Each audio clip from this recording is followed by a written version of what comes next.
যুবকেরা রক কাটে না, বরং আমার যুবকেরা 5 ওয়াক্ত সালাত জামাতে আদায় করে। তোমার যুবকেরা নারী নিয়ে পড়ে থাকে, আর ইসলামী ছাত্র শিবিরের যুবকেরা কোরআন হাদিস নিয়ে পড়ে থাকে। তোমার যুবকেরা নারীর জন্য ভাঙা বেড়া খোঁজে, আর আমার যুবকেরা শেষ রাত্রি উঠে উজু করে তাহাজ্জুদের নামাজের জন্য বিছানা খোঁজে। এটা আমার যুবকেরা, তোমাদের সন্তানেরা করতে পারে না। কথা বলেন ঠিক না ঠিক?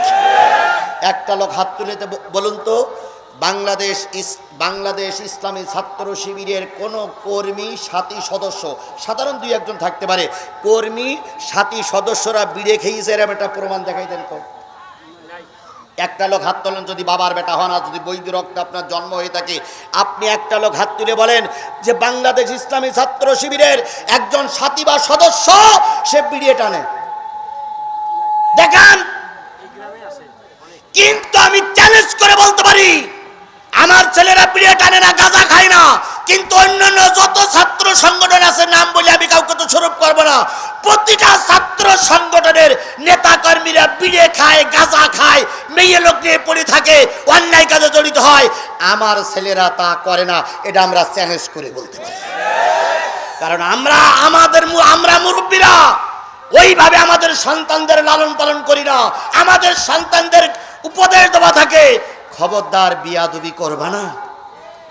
তারপরে ব্যতিক্রম 2-1 থাকে না, থাকে না? সব একরকম হয় না ভাই, হাতের 5টা আঙুল ব্যতিক্রম আছে না? সুতরাং ব্যতিক্রম কিছু থাকতে পারে, এর মানে এই নয় যে আমার ছেলেরা খারাপ হয়ে গেছে, আমার ছেলেরা ভালো। আপনি খেয়াল করবেন, যদি বাংলাদেশ ইসলামী ছাত্র শিবিরের ছেলেরা ময়দানে না থাকতো, এই ময়দান দখল করা বড় কষ্ট হয়ে যেত। বলুন তো, ছাত্র এবং জনতার ভিতরে কারা ছিল আমি বলবো না, আপনারা খুঁজে খুঁজে দেখেন, এরা ছিল সব ডান বলাকের মানুষ। সুতরাং আল্লাহ রাব্বুল আলামিন বললেন, তোমাদের চলার জন্য এমন একজন নূর দেব, এমন একজন বাতি দেব, যেই বাতি তোমাদের পথ দেখাবে, যেই বাতির অধীনে তোমরা সমাজ সংস্কার করবে।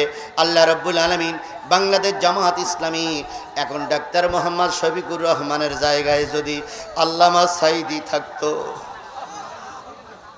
আল্লামা সাঈদী যদি থাকতো, আমার এই সমাজ অনেক আগেই হয়তো কোরআনের সমাজ প্রতিষ্ঠিত হয়ে যেত। এই বাংলাদেশের মানুষ না বুঝলি ভারত বুঝেছিল যে একদিন এই সরকার টিকে থাকবে না, তাই তো তারা ষড়যন্ত্র করে আল্লামা সাঈদীরে মেরে দিয়েছে। এখানে 50,000, 60,000, 1 লাখ লোক আছে, নারী আর পুরুষ দিয়ে। একটা লোক বলুন তো, আল্লামা সাঈদী কি স্বাভাবিক মৃত্যুবরণ করেছে না তার মেরে দেওয়া হয়েছে? মুসলমান, বিএনপি, আওয়ামী লীগ, জাতীয় পার্টি, জামাত ইসলামের লোক বুকে হাত দিয়ে বলুন তো, তিনি কি স্বাভাবিক মৃত্যুবরণ করেছে না তার মেরে দেওয়া হয়েছে? আল্লাহর কসম, তিনি স্বাভাবিক মৃত্যুবরণ করেন নাই, তাকে ইনজেকশনের মাধ্যমে মেরে দেওয়া হয়েছে। এই সাঈদী বিরোধী 2 লোক পাওয়া গেছে, তারা চলে যাচ্ছে, সাঈদীর কথা শুনেই চলে যাচ্ছে। বন্ধুগণ, আল্লামা সাঈদী স্বাভাবিক মৃত্যুবরণ কিভাবে মেরে দেওয়া হয়েছে আমি অনেকবার বলেছি, আজকেও আপনাদের বলতেছি। তিনি যখন হাসপাতালে, তিনি যখন জেলখানায় ছিলেন, হঠাৎ করে কিছু লোক চলে গেল, যে বলতেছে, হুজুর আপনাকে হাসপাতালে যেতে হবে। আল্লামা সাঈদী বললেন, কেন, আমার কি হয়েছে? কয় আপনি অসুস্থ। আল্লামা সাঈদী বলেন, আমি অসুস্থ আমি জানি না, তোমরা জানলে কি করি?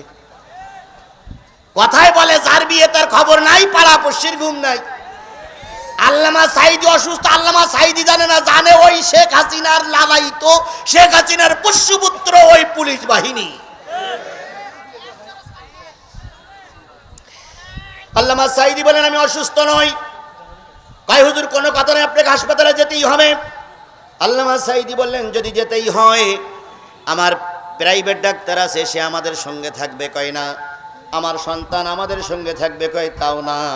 কাউকে তিনি জায়গা দিলেন না, হাসপাতালে নিয়ে যাওয়া হলো।